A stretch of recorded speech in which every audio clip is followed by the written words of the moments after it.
Le ministre de l'Intérieur et de la Décentralisation, accompagné du président de l'Union nationale du patronat mauritanien, supervise le lancement d'un convoi d'aide pour soutenir les populations dans les zones sinistrées.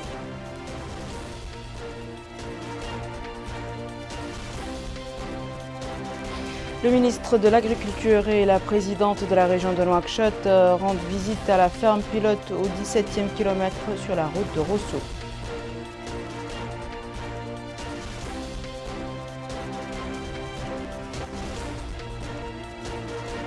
La ministre de l'Emploi et de la formation professionnelle inspecte plusieurs établissements relevant de son secteur.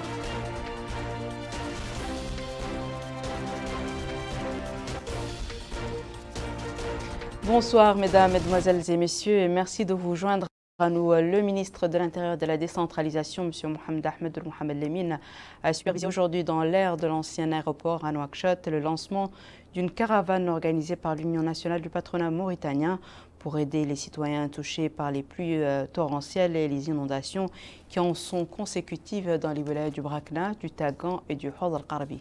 C'est un compte-rendu de Bouakar Bayraba. L'Union nationale du patronat mauritanien fait parler son cœur. En cette période où beaucoup de familles sont sinistrées à cause des pluies diluviennes qui se sont abattues à l'intérieur du pays, l'État s'active beaucoup pour venir en aide aux populations locales et le secteur privé n'est pas en reste. Ainsi, c'est une caravane de camions remplis de 350 tonnes de produits alimentaires et d'autres matériels qui seront acheminés dans les villages de l'intérieur au profit des sinistrés. Le lancement de l'opération a été supervisé par le ministre de l'Intérieur et de la Décentralisation, Mohamed Ahmed Mohamed Lemine. Et c'était en présence du président de l'Union nationale du patronat mauritanien, Mohamed Zine Abidine Cheikh Ahmed. Mahmoud Ould Salem et le président de la Fédération du commerce précisent que cette opération est le début d'un long processus pour soutenir les populations sinistrées et touchera l'ensemble des villages de l'intérieur du pays. En d'autres termes, cette opération va s'inscrire dans la durée. Le ministre de l'Agriculture, accompagné de la présidente de la région de Nouakchott et de l'ambassadrice du Royaume d'Espagne dans notre pays, a visité hier une ferme pilote sur la route de Rosso. Cette visite comprenait une visite des zones cultivées, en plus de l'examen des échantillons des produits de cette ferme et les mécanismes utilisés pour l'irrigation. Amina Mtakhlil. La visite effectuée par le ministère de l'Agriculture à la ferme de Nouakchott vise à s'enquérir de l'état de cette expérience pilote initiée par la région de Nouakchott en collaboration avec le ministère de l'Agriculture et avec l'appui de l'ambassade du Royaume d'Espagne. Un projet de développement visant à offrir de multiples opportunités d'emploi et contribuer à l'approvisionnement en fruits et légumes du marché de la capitale. Je pense que ce projet pilote commence déjà à montrer qu'il est arrivé à maturité pour aller à l'échelle. Et donc le ministère de l'Agriculture restera aux côtés de la région de Nouakchott pour mettre à l'échelle cette expérience qu'on peut déjà dire réussie sur toutes les lignes, que ce soit pour la protection contre les ennemis de culture, la protection tout court, le conditionnement, l'encadrement. Et j'ai été heureux de constater que la région de Nouakchott, sous le leadership de la présidente, prend toutes les opportunités de formation pour les bénéficiaires, vu sa proximité de l'expertise, parce que nous sommes dans la capitale, donc à mobiliser toutes les capacités pour aider à renforcer les capacités des bénéficiaires. Lors de sa visite, M. Adama Bokar Soko a examiné des échantillons des récoltes de la ferme qui, selon la présidente du conseil régional de Nouakchott, Mme Fatimet Toumta Abdelmalek, vise à réinsérer dans la vie active certains jeunes au chômage et leur permettre de percevoir un salaire mensuel contribuant à l'amélioration de leurs conditions de vie, en plus de la mise à disposition sur le marché de produits alimentaires locaux. Une nécessité intervenue suite à la crise causée par le Covid-19 qui a entraîné une rupture des stocks alimentaires. Elle a ensuite exprimé ses remerciements au ministre de l'Agriculture et à l'ambassadeur d'Espagne pour l'accompagnement et l'intérêt qu'ils accordent au présent projet pilote. Pour sa part, l'ambassadeur d'Espagne dans notre pays, Mme Maria Alvarez de la Rosa, a affirmé l'intention de son pays d'appuyer les efforts fournis par la Mauritanie en matière de sécurité alimentaire. Nous sommes fiers de pouvoir contribuer à la sécurité alimentaire avec un projet qui va faire une différence dans la vie de plusieurs ménages et des couches les plus démunies de la population, un projet pilote qui est un exemple ici dans la région de Nouakchott. Quant à la région de Nouakchott, elle œuvrera à généraliser la présente expérience pour couvrir l'ensemble du territoire de la capitale, une généralisation qui débutera dans le futur proche à partir du kilomètre 25 sur la route de l'Espoir. L'objectif ultime de cette initiative étant d'assurer l'autosuffisance alimentaire en matière de fruits et légumes. Cap sur Nouadhibou, la ministre de l'Emploi et de la Formation professionnelle, accompagnée du Wali de Dakhlet Nouadhibou, a effectué aujourd'hui une visite d'inspection dans les établissements relevant de son département. Les différentes étapes de cette visite avec Bokar là-bas. Première étape à Nouadhibou, l'école d'enseignement technique et de formation professionnelle. Sur place, la ministre de l'Emploi et de la Formation professionnelle, Mme Lalia Camara, a été édifié sur le fonctionnement de l'établissement. Et c'était en présence du Wali du Dakhlet Nouadhibou, Yahya Cheikh Mohamed Val. Au cours de la visite, la ministre a été édifiée sur les installations, la salle de formation, l'atelier de mécanique, la salle informatique et l'atelier de menuiserie. Elle a également rencontré plusieurs formateurs et diplômés de cette institution. Madame Lalia Camara a également visité un certain nombre d'usines et d'ateliers qui reçoivent les diplômés de ces institutions, appréciant de visu la nature du travail.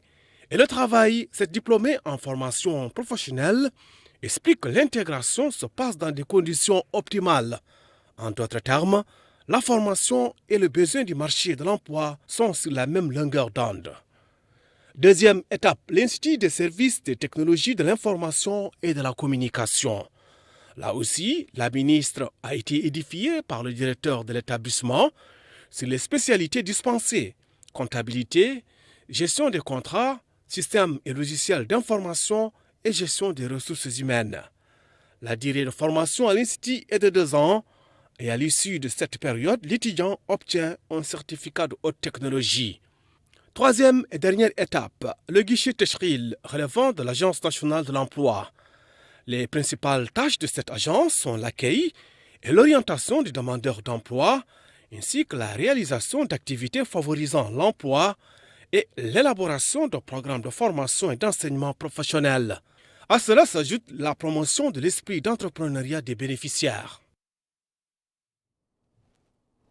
Le ministre de la Culture, de la Jeunesse et des Sports et des Relations avec le Parlement a tenu ce jour dans son cabinet une rencontre via la technologie de communication vidéo avec le directeur général de l'Organisation arabe pour l'éducation, la culture et les sciences. La réunion a inclus une discussion sur les aspects de la coopération entre notre pays et cette organisation, en particulier en ce qui concerne les domaines culturels. Les voies et moyens de renforcer la coopération culturelle entre la Mauritanie et l'Organisation arabe pour l'éducation, la culture et les sciences, à l'ESCO, ont fait l'objet d'une réunion tenue par visioconférence entre le ministère de la Culture, de la Jeunesse, des Sports et des Relations avec le Parlement et les membres de l'organisation. Lors de son intervention, M. Khater Ould-Cheibani a abordé les activités que la Mauritanie compte mener en collaboration avec l'organisation. Il a ainsi rappelé que les domaines d'intervention de la LESCO se recoupent avec les objectifs culturels de la politique du président de la République, M. Mohamed Ould Cheikh Ghazouani, des objectifs que son ministère œuvre à réaliser. Il a enfin plaidé pour l'appui et l'accompagnement de la part de la LESCO des programmes culturels mis en œuvre par son ministère, y compris le renforcement des capacités et de l'expertise des acteurs du domaine.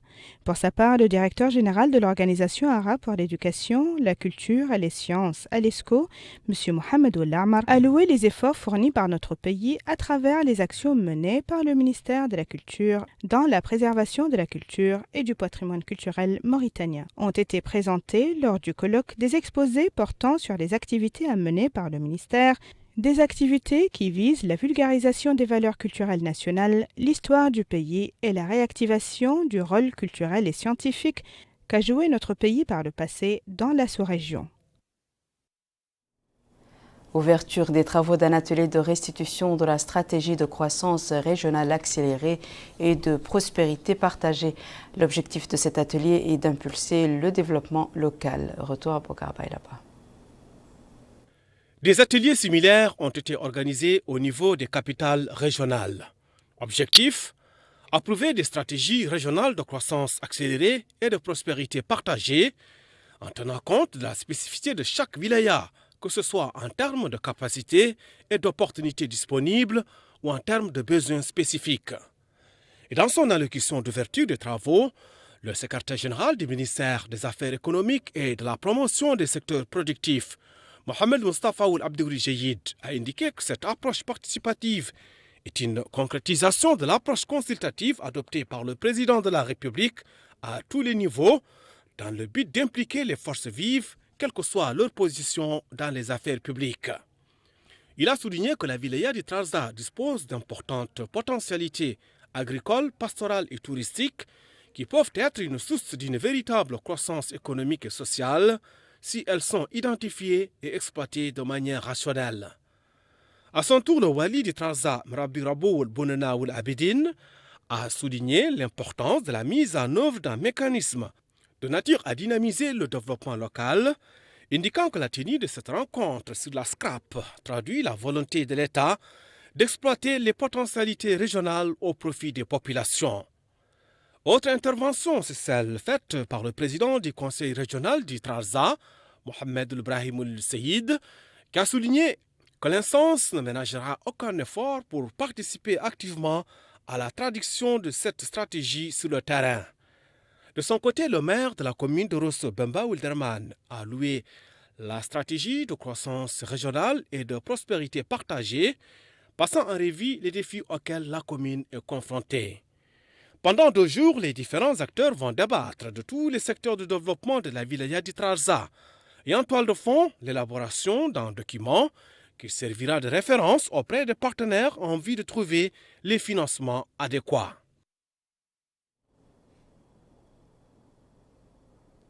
Le secrétaire général du ministère de l'Équipement et des Transports et le commissaire adjoint à la sécurité alimentaire de la ville de Bogué ont supervisé le lancement du processus de distribution des pluviomètres aux habitants des villages et des zones rurales. Cette opération vise à aider les viticulteurs et les agriculteurs à surveiller les pluviomètres dans les zones agricoles et pastorales de la wilaya. Retour à Minam Takhlil. Les indicateurs climatiques, surtout de pluviométrie, ont leurs répercussions directes sur les activités agricoles, touristiques et de mouvement des populations. Pour assurer un suivi de près de ces indicateurs, le secrétaire général du ministère de l'Équipement et des Transports et le commissaire adjoint à la sécurité alimentaire ont supervisé en compagnie du wali du Brakna à partir de la Moqata'a de Bogué une opération de distribution de pluviomètres offert par le CSA aux habitants de l'intérieur du pays. Lors de la réunion tenue suite à cette opération de distribution dans les locaux de la commune de Bogué, le secrétaire général du ministère de l'Équipement et des Transports a affirmé que 25 communes de la Moqata'a bénéficieront de ces pluviomètres pour un meilleur suivi des quantités réelles des précipitations des pluies. Il a saisi cette occasion pour mettre en garde contre les constructions par les citoyens de leurs habitations dans les zones basses afin d'éviter les dégâts causés par de possibles inondations. Pour sa part, le commissaire adjoint à la sécurité alimentaire a indiqué que la distribution de ces pluviomètres dans les zones agricoles contribuera à l'amélioration de la précision des informations enregistrées afin de mieux orienter les agriculteurs sur une base scientifique précise, évitant ainsi toute déperdition des efforts et des moyens. De son côté, le wali du Brakna a exhorté les concernés à saisir l'occasion des pluies enregistrées lors de cette saison pour améliorer les productions agricoles issues de la campagne en cours, et ce, afin de parvenir à l'autosuffisance alimentaire. Il est à noter que les opérations de distribution concernent 1000 pluviomètres répartis sur l'ensemble du territoire national. Une journée de formation a débuté à Nouakchott pour 126 jeunes représentant les différentes wilayas du pays autour d'une plateforme interactive qui sera lancée demain à l'occasion de la Journée internationale de la jeunesse. Les participants à cette formation ont suivi des présentations d'experts du Fonds des Nations Unies pour l'enfance, UNICEF, sur la façon d'interagir avec la plateforme et les opportunités qu'elle offre aux jeunes. Le ministère de la Santé a annoncé avoir enregistré au cours des dernières 24 heures 13 nouveaux cas de Covid-19, 39 guérisons sans relevé de décès, alhamdulillah. Le ministère a dans son bulletin quotidien sur la situation pandémique précisé avoir obtenu ces résultats après réalisation d'examens sur l'ensemble du territoire national, dont 1250 tests rapides TDR et 102 tests à l'ADN ou PCR, notant que les cas actifs ont atteint 157 alors que le nombre d'atteintes depuis le début de la pandémie est de 62 696 cas. Le nombre de guérisons était de 61 547 et celui des décès était malheureusement de 992 décès. Nous vous invitons à suivre à présent les quantités de pluie tombées sur le territoire national.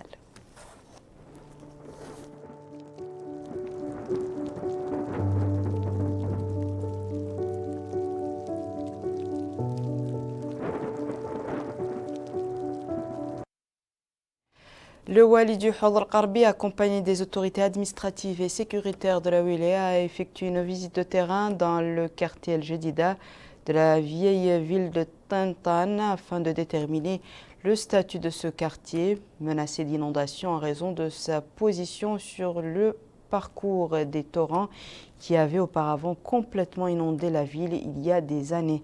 À travers cette visite, les autorités administratives cherchent à prendre les mesures nécessaires pour sécuriser ce quartier et éviter le désastre des inondations. D'autant plus que l'on s'attend à ce que de grandes quantités de pluie tombent pendant cette saison. De son côté, le Wali du Gorgol a effectué une visite de terrain dans certaines fermes dans le cadre d'un suivi de la saison de récolte du riz dans la ferme pilote de la périphérie de Kaïdi.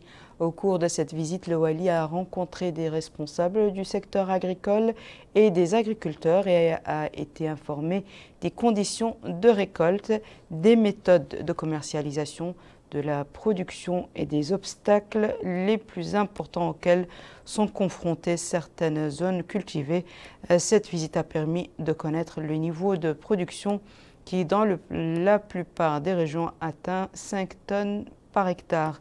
Le Wali a également inspecté la situation de la ville de Kaïdi et a pris connaissance des mesures prises pour surveiller le niveau de la rivière et contrôler le niveau du débit d'eau provenant de la vallée Noire.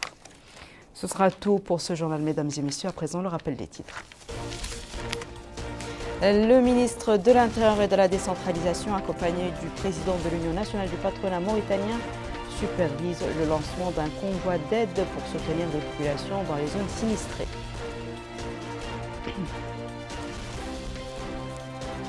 Le ministre de l'Agriculture et la présidente de la région de Nouakchott rendent visite à la ferme pilote au 17e kilomètre sur la route de Rosso.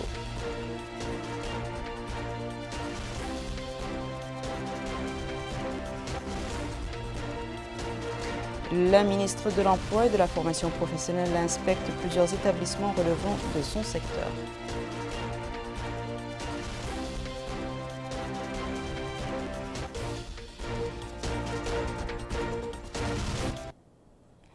C'est la fin de ce journal, mesdames et messieurs. Merci à vous de nous avoir suivis. Merci de votre fidélité. Je vous souhaite une excellente suite de programme sur le Mauritanie.